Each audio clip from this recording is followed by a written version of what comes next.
तो अब हम लोग आते हैं पेपर 1 के थर्ड पार्ट यानी कि पर्यावरण अध्ययन, इन्वायरमेंटल स्टडीज के प्रश्न को लेकर। तो यहाँ पर पहला प्रश्न जो है क्वेश्चन नंबर 61, यहाँ पूछा जा रहा है कि पर्यावरण अध्ययन का एक विशिष्ट से कुछ बच्चों की गतिविधि तैयार कराने के दौरान कुछ महत्वपूर्ण घटनाओं का अवलोकन करता है तथा उसका एक वर्णनात्मक टिप्पणियां भी दर्ज करता है। निम्नलिखित में से कौन सा आकलन का उपकरण हो सकता है? तो इसका जो सही आंसर है वो है option number 1, portfolio.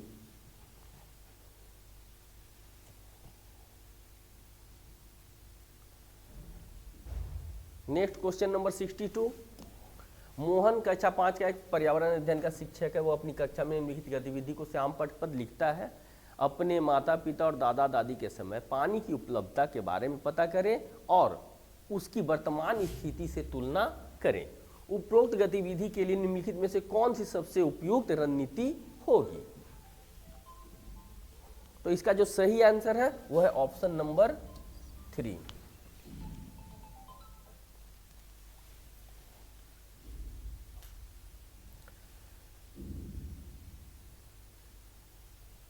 Next question, question number 63, पर्यावरण अध्ययन की एक रचनावादी कक्षा में निम्नलिखित में से कौन सी क्रिया नहीं हुई दिखाई देती है? तो इसका जो सही आंसर है वो है ऑप्शन नंबर 2, बच्चे सिर्फ जाने पहचाने सवाल हल कर रहे हैं।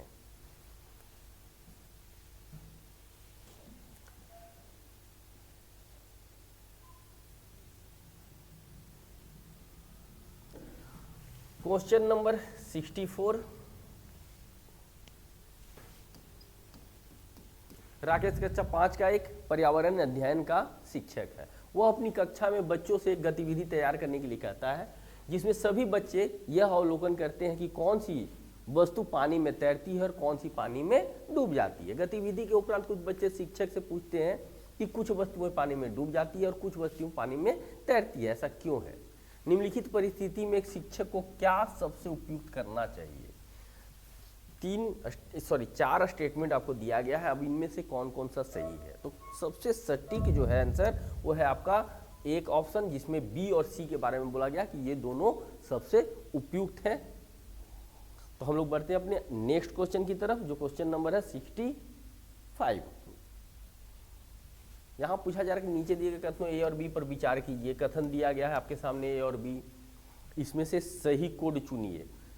अब सबसे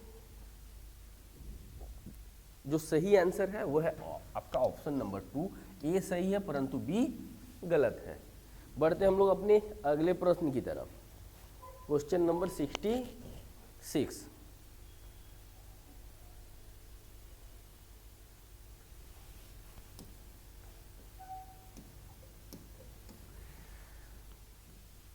यहाँ प्रश्न दिया गया कि निम्नलिखित प्रश्न में अभिकथन और कारण को आगे रखा गया है। कथनों को ध्यान से पढ़ें और निम्नलिखित में से सही विकल्प का चुनाव करें। अभिकथन है कि पर्यावरण अध्ययन की पाठ्य चर्चा थीम पर आधारित है और प्रत्येक थीम अंतः संबंधित है।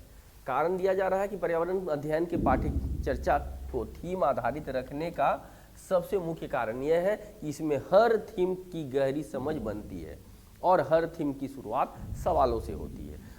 4 ऑप्शन आपको दिए गए हैं, इसमें जो सबसे सही आंसर है वह है आपका ऑप्शन नंबर 2, अभिकथन सत्य है लेकिन कारण असत्य है।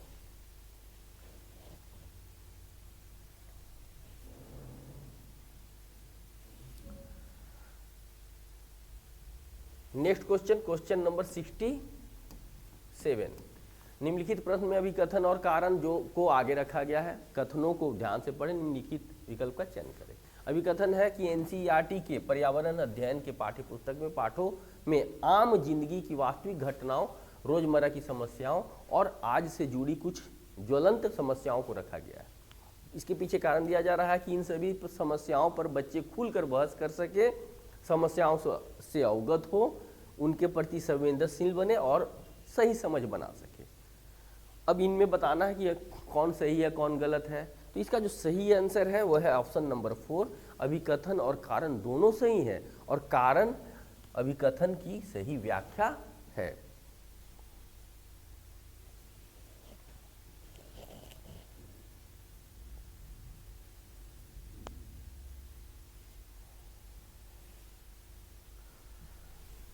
यहाँ क्वेश्चन नंबर 68 पर ध्यान दिया जाए। अर्चना कक्षा 4 की एक पर्यावरण अध्ययन की शिक्षिका है। वह अपनी कक्षा में बच्चों के 2 समूह बनाती है और विद्यालय के यूनिफॉर्म होनी चाहिए या नहीं, इस विषय पर वाद विवाद गतिविधि कराती है। अर्चना ने अपनी कक्षा में वाद विवाद क्यों कराया, निम्नलिखित में से कौन सा कारण सबसे उपयुक्त कारण नहीं हो सकता। 4 स्टेटमेंट आपको दिया गया है, तो इसमें जो सही आंसर होगा वो होगा ऑप्शन नंबर 3, जो कि बी और D.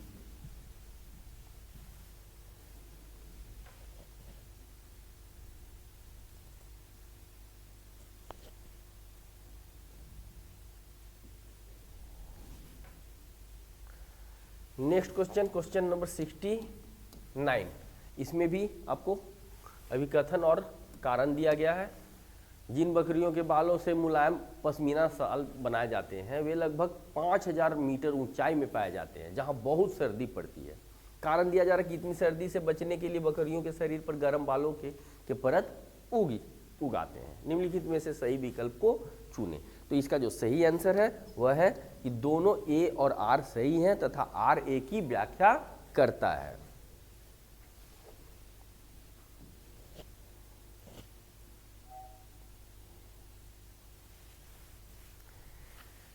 Next question, question number 70। NCERT की पर्यावरण अध्ययन की पाठ्यपुस्तक के अध्याय 4 खाएं आम 12 महीने में आम पापड़ बनाने की कहानी है, ताकि न सिर्फ प्रक्रिया और तकनीक को बच्चे समझे बल्कि पकाने और संरक्षण के कौशल को भी सराहा सके। राष्ट्रीय पाठ्यचर्या की रूपरेखा 2005 के अनुसार इस पाठ के माध्यम से ईवीएस पढ़ाने का कौन सा सामान्य उद्देश्य प्राप्त किया जा रहा है। चारों ऑप्शन आपके सामने हैं। इसका जो सही आंसर है वह है ऑप्शन नंबर 3 कि प्राकृतिक परिवेश में किस प्रकार से विभिन्न वस्तुएं बनाई जा सकती है उसकी चर्चा करना। Next question, question number 71। यहां भी अभी कथन और कारण दिया जा रहा है कि कथन है जैव मात्रा एवं जीवाश्म ईंधन दोनों ऊर्जा के परंपरागत स्रोत हैं। कारण दिया जा रहा है कि पारंपरिक स्रोत वे हैं जिनका स्वभाव नवीकरणीय होता है। चारों ऑप्शन आपके सामने है, तो इसका जो सही आंसर है वह है ऑप्शन नंबर 2, ए सही है और आर गलत है।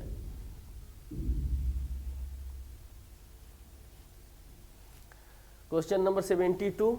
बंगाल की खाड़ी पर समुद्र तट वाला राज्य केंद्र शासित प्रदेश या केंद्र शासित प्रदेश निम्नलिखित में से कौन सा है। तो इसका जो सही आंसर है वह है ऑप्शन नंबर 1, आंध्र प्रदेश।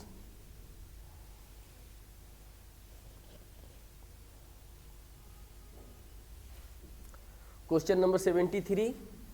ऐसा पाया गया है कि बच्चों के सीखने और प्रगति के अवलोकन कराते समय कुछ गलतियां हो जाती हैं। यह गलतियां हमारे पूर्वाग्रहों का परिणाम हो सकती है। निम्नलिखित में से कौन सी सूचना एक पूर्वाग्रह के रूप में दर्ज नहीं होनी चाहिए। तो इसका जो सही आंसर है वो है ऑप्शन नंबर 4, किसी एक विषय और उसके किसी एक क्षेत्र की परीक्षा से जुड़े पूर्व परिणाम। क्वेश्चन नंबर 74 कि गाय के आगे के दांत छोटे और पीछे के दांत चपटे और बड़े होते हैं, ऐसा क्यों होता है। तो इसका सही आंसर है ऑप्शन नंबर 4, क्रमशः घास काटने तथा घास चबाने के लिए। Question number 75। एक व्यक्ति मृत समुद्र या खारी झील में नहीं डूबेगा भले ही वह तैरना न जानता हो, इसकी वजह है। तो इसका सही आंसर है कि समुद्र के पानी का उच्च घनत्व होना। Question number 72। बच्चा विभिन्न कुशल कार्यों जैसे खेती और दैनिक जीवन में उसकी विरासत बुजुर्गों से विरासत का वर्णन करता है। उपरोक्त कथन है सीखने का सूचक। इसका जो सही आंसर है वो ऑप्शन 2,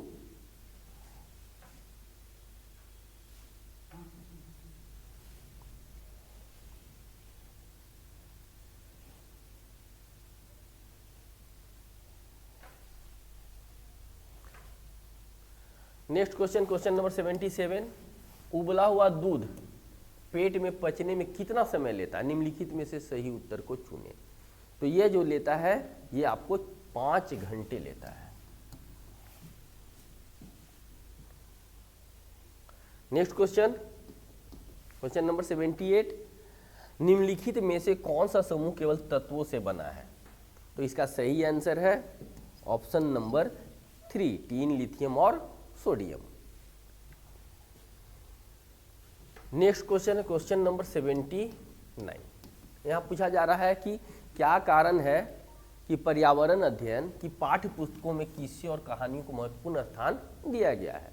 निम्नलिखित में कौन से सबसे उपयुक्त कारण हो सकता है? तो यहाँ आपको 4 स्टेटमेंट दिए गए हैं, बताना है कि इनमें कौन कौन से सही होंगे। तो इसका सही उत्तर होगा ऑप्शन 2, यानी कि सी और डी के बारे में बताया जा रहा है कि ये उपयुक्त कारण।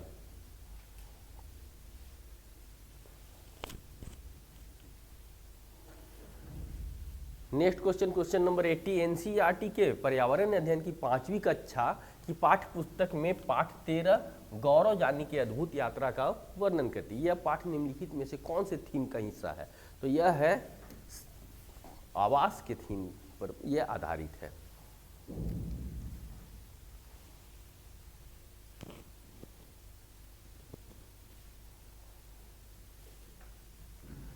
Next question, question number 81।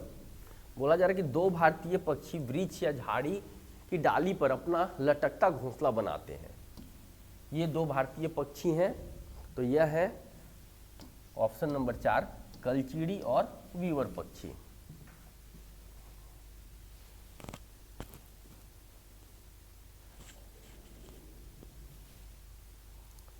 Next question, question number 82। यहाँ पर अभिकथन और कारण दिया गया है, बताना है कि कौन से सही है। पहला अभिकथन क्या है कि हाथियों के झुंड में केवल हथिनियां और बच्चे ही रहते हैं। कारण दिया जा रहा है कि हाथी 14-15 साल बाद झुंड छोड़ देते हैं और अकेले रहते हैं। अब इसमें कौन सही है कौन गलत है? तो इसका जो सही आंसर है वो है ऑप्शन नंबर 4, दोनों अभिकथन तथा कारण सही है एवं कारण अभिकरण की सही व्याख्या करता है।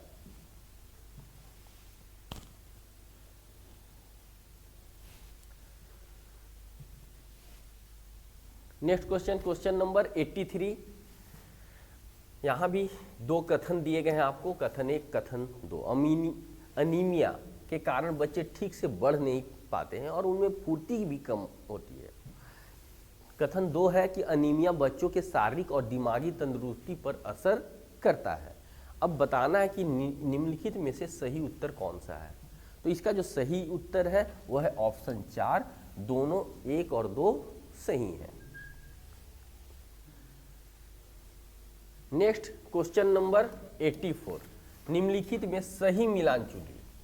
तो यहाँ दिया गया है बिहू आसाम से रिलेटेड है, लावनी तमिलनाडु, भरतनाट्यम ओडिशा या कथक कर्नाटक। तो इसका सही आंसर है ऑप्शन नंबर 1, बिहू, जो कि आसाम का नृत्य है।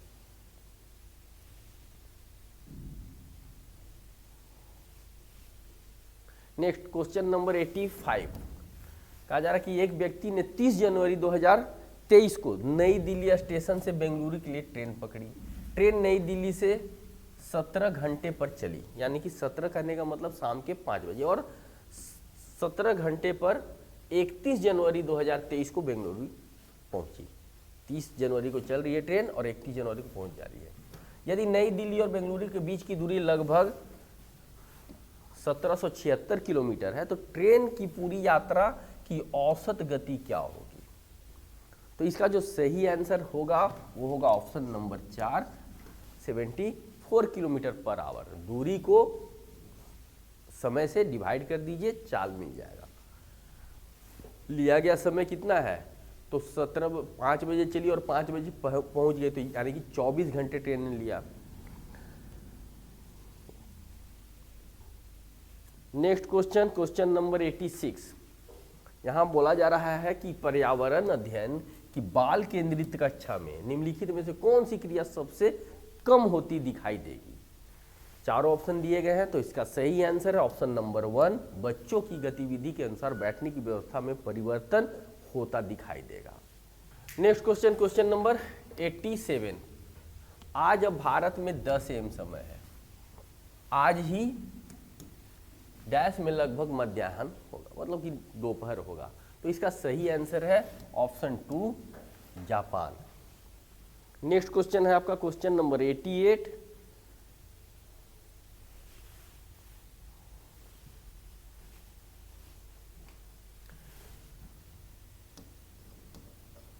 यहाँ प्रश्न है कि सीधी एक कक्षा 4 की शिक्षिका है, वह अपनी कक्षा के बच्चों को एनसीईआरटी के पर्यावरण अध्ययन की पाठ्य पुस्तक का पाठ 10 हुतु तुतु पढ़ाने के लिए सभी बच्चों को वह खेल के मैदान में ले जाकर कबड्डी खेल खिलाती है। खेल खेलने से पहले वह सभी बच्चों को इस खेल के नियम भी बताती है। शिक्षिका इस खेल को खेलने से पहले बच्चों को नियम क्यों बताती है? निम्नलिखित में से कौन सा सबसे उपयुक्त कारण हो सकता है? तो इसका जो सही आंसर है, यहाँ पर आपको 4 ऑप्शन दिए गए हैं और चारों ऑप्शन में आपको सबसे सटीक कौन है? तो ऑप्शन 3 में जो ए और डी के बारे में बोला जा रहा है वो आपका सबसे उपयुक्त कारण है।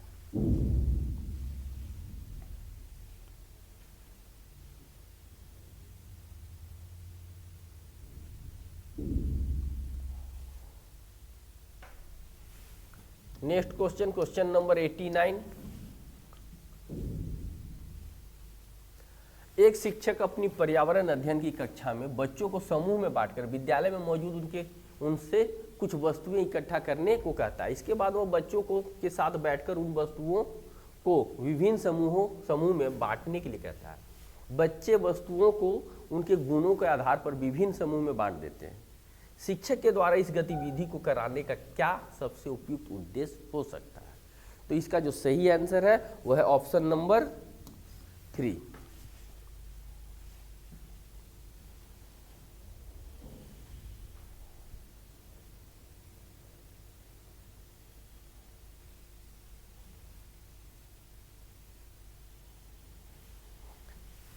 नेक्स्ट क्वेश्चन नंबर 90 और ये ईवीएस का लास्ट क्वेश्चन था।